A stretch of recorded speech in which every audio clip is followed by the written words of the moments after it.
हमारे यहाँ अगर इस दुनिया में, भारत में हिंदू धर्म का अगर जनाजा निकलते हुए देखना है तो किसी हिंदू की शादी में चले जाओ।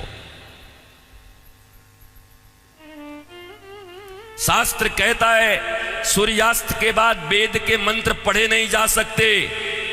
तुम राक्षसों की तरह अर्धरात्रि में विवाह कर रहे हो। अरे वो काल कुछ और था जब मुगल तुम्हारे यहां थे। रात के अंधेरे में बहू बेटियों को उठाकर ले जाते थे, दिन के उजाले में ले जाते थे, तो रात में छुप छुप करके अंधेरे में विवाह कर दिया करते थे। अब कौन मुगल और कौन अंग्रेज तुम्हारे पीछे पड़ा है? क्यों नहीं तुम सूर्यास्त के पहले विवाह करते हो, अभिजित मुहूर्त में करते हो? वेद तो वही कहता है। तो तुम्हें तो ये भी ज्ञान नहीं है। हिंदू धर्म का डंका लेके घूमते चल रहे हो, डंका पीट रहे हो हिंदू धर्म का। तुम्हारे विवाह में देवताओं का कितना अपमान होता है। अरे विवाह में दो प्रकार के कार्ड बनाओ। विवाह एक संस्कार है, विवाह एक यज्ञ है। अरे भैया, खाने पीने खिलाने वाले के लिए एक दिन रिसेप्शन जो करते हो कर दिया करना, पर विवाह में बड़े लिमिटेड लोगों को बुलाया करो। अपने परिवार, वो भी जो सनातन संस्कृति को मानते हैं, पवित्र रहते हैं। विवाह संस्कार में देवता आते हैं तुम्हारे द्वारा किए गए यज्ञ के भाग को लेने के लिए। अरे नाक पोंछते हुए, कान खुजाते हुए, पता नहीं क्या क्या करते हुए अगर तुम किसी को भोजन दो तो तुम्हारा बच्चा भोजन नहीं करता। ऐसे ऐसे आंख करके बच्चे को दो। शी मम्मी, कितनी गंदी हो तुम। और देवता आते हैं तुम्हारे बेटे और बेटियों के विवाह में। वो एक यज्ञ होता है। कोई शराब पी के खड़ा होता है, कोई गांजा पी के खड़ा होता है, कोई गुटके खाए रहता है, चमड़े के बेल्ट पहने रहते हैं, जूते पहने रहते हैं। 3 घंटे तक दूल्हा उपवास नहीं रह सकता। कोई फूफा बन के पेप्सी ढकेल देता है, कोई जीजा बन के कोक ढकेल देता है। अरे आज 3 घंटे जो अपने सिया को, अपनी जानकी को पाने के लिए उपवास तक नहीं कर सकता, वो क्या पालेगा अपनी पत्नी को, धर्म पत्नी को? ये कोई विवाह है? ये कोई सनातन संस्कृति है? और इसी को तुम विवाह कहते हो। विवाह यज्ञ है, यज्ञ है। इसलिए हमारे यहां तलाक और डिवोर्स का कोई सिस्टम नहीं है।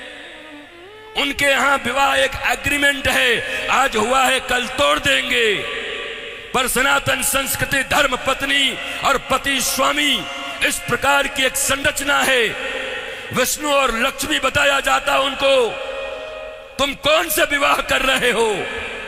अंग्रेजों के पिट्ठुओं, अंग्रेजों के गुलाम बड़े बन गए हो। भारत के पैसे खा करके उन पैसों से भारत को ये दिखा रहे हो अंग्रेजों और पाश्चात्य संस्कृति की तरह विवाह करके साधारण भारतीयों के मन में लोभ उत्पन्न कर रहे हो। और ये समाज के अग्रणी लोग बने हुए हैं, ये समाज के श्रेष्ठ लोग बने हुए हैं, ये समाज को दिशा दिखा रहे हैं, ये समाज को भोंडा प्रदर्शन कर रहे हैं, अपने धन का लोगों को दिखा रहे हैं।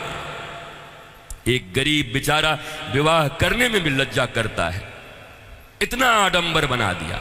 विवाह एक यज्ञ है, बड़ा पवित्र यज्ञ है, सुंदर यज्ञ है, वेदियां बनती हैं। हमारे यहां दूल्हे दुल्हन, उनके वस्त्र कैसे होते थे? देखो आज के 50 साल पहले ही देखो ना, 50 साल पहले के फिल्म देख लो बॉलीवुड में, तो समझ जाओगे कैसे वस्त्र पहन करके विवाह करता हमारे यहाँ पर। क्योंकि बॉलीवुड भी या सिनेमा भी समाज का दर्पण होता है। और अब बदले हुए बॉलीवुड को देख लो कि अब कैसे विवाह करते हो। हमारे विवाह में हमारे वस्त्र, हमारे परिधान, फिर लेन देन इतना तो बनता है। 5 साड़ी तो बनती है, 21 साड़ी लगेगी ननद की। अरे कौन से ग्रंथ में लिखा है?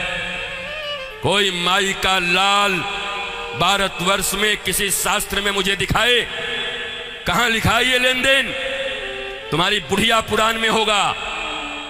लोभियों के बनाए गए कानून, लोभियों के बनाए गए नियम, अरे जरा सोचो, एक बच्ची, एक बेटी अपना नाम, अपना गोत्र छोड़कर आती, अपना टाइटल छोड़कर के आती, अपने घर परिवार, माता पिता भाई बहन सखी सहेली छोड़कर आती और तुम्हारे वंश को बढ़ाने के लिए तुम्हारे घर में आती है। उसको भी टीवी, फ्रिज और कार के लिए मिट्टी, तेल और पेट्रोल से जला देते हो। तुम्हें शर्म नहीं आती?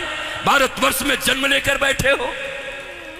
तुम्हारी बाजुओं और भुजाओं में अगर शक्ति है तो अपने पैसे से कार खरीद लो, अपने पैसे से फ्रिज खरीद लो, क्योंकि छोटी छोटी बच्चियों के पिता तो बचपन से उसके लिए खिलौना खरीदते रहते हैं। जब छोटी रहती है 5 रुपए का, थोड़ी बड़ी हो जाती है थोड़ा और बड़ा, थोड़ी बड़ी हो गई साइकिल खरीद लिया, थोड़ी बड़ी हो गई स्कूटी खरीद दिया, और बड़ी हो गई अच्छे घर के हैं कार खरीद दिया 5 लाख का, और एक दिन फिर जा करके 5 करोड़ में एक गुड्डा खरीद के लाके दे दिया। तो खरीदे हुए सामान की जो इज्जत होती है वही दूल्हे की भी इज्जत होती है।